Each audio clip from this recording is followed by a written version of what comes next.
So your TV shows have inspired countless viewers to get back into the kitchen. For families with young children, what tips do you have for making cooking a fun and memorable activity? First of all, enjoy it more than anything else. Try not to overcomplicate it, and simplify everything. You can have as much enjoyment making pancakes as you can do in a fancy meal. The most important thing is you're actually cooking something. Involving kids in cooking can be messy but fun. Can you share a story of a cooking experience that you've had with young children and what made it special? I do a cookery school down at Cheaton Glen, and I've had that cookery school now for quite a number of years. But my most memorable thing is I had a young kid come into my kitchen, can't have been any more than 10 years old, and I've been doing this a long time. And now that young kid worked for me in the pot wash, worked for me growing up as well, first kitchens, and now the young kid is now senior sous chef of the best restaurant in America.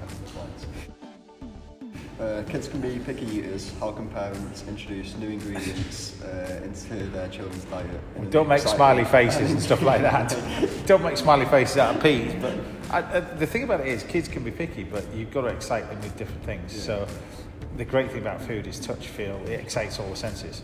So I think the best way to do that is grow something. Yeah. So if you can grow something, and the kids, when they finish school, are looking after it and growing it, there's so much more enjoyment out of it. Yeah. And let's say tomatoes and herbs you can grow in less than a couple of weeks, but if you get a tomato plant from a garden centre or a supermarket and get the kids to feed it and eat it, I think that's the first start on the ladder. That's the way I started.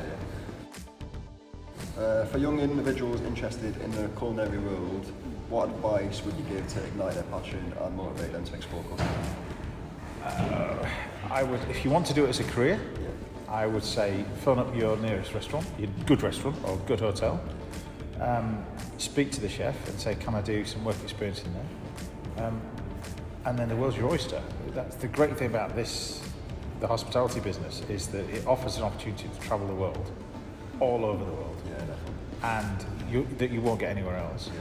But also it gives you a greater opportunity now than it ever has been, because Brexit, it's now you've got that opportunity to work in the UK, but also to travel. You know, I mean, I'm flying out to the Caribbean tomorrow morning, and I'm taking 2 chefs with me. We're opening a restaurant out there.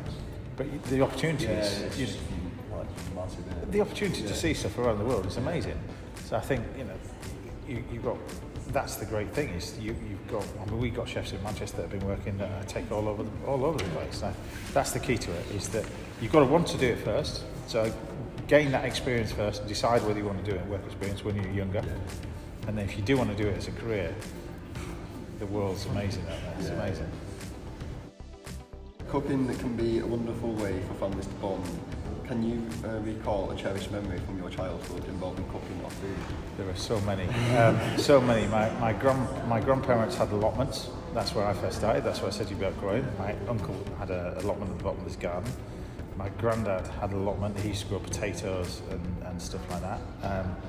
Getting the fresh produce from the garden and going into the kitchen and cooking it. But I remember queuing up with my gran at the butcher's and the bakery and getting fresh produce and then going home and cooking it. But I was quite fortunate. I cooked in restaurants when I was a young kid, so I had a balance of both. Yeah. But I was surrounded by food and we were farmers. Not wealthy farmers, we were tenant farmers. But everything I did from a young kid was surrounded by food. So I think that benefited me later on. But certainly growing stuff and being able to grow it, and then I remember Sunday lunch everybody sat around the table enjoying it. That was good. Thank you. That's all right. Pleasure.